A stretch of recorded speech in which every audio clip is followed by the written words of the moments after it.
ดีทุกคนขอต้อนรับทุกคนเข้าสู่งานเวียนเทียนพับสตอร์ม2017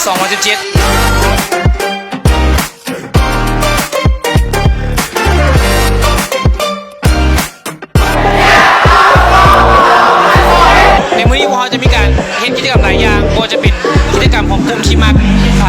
เกมโมบ้าเนาะเกมแบบไฟเตอร์หรือว่าเกมการ์ดรวมไปถึงการถ่ายทอดสดTI7 เนาะที่กำลังจะมาถึงหวังว่าหลายคนกำลังติดตามมึงอยู่เนาะแล้วก็งานพวกเขาจะมีการเปิดงานตั้งแต่เวลา8:30เป็นต้นไปเนาะจนไปถึงฮอตตอนเช้า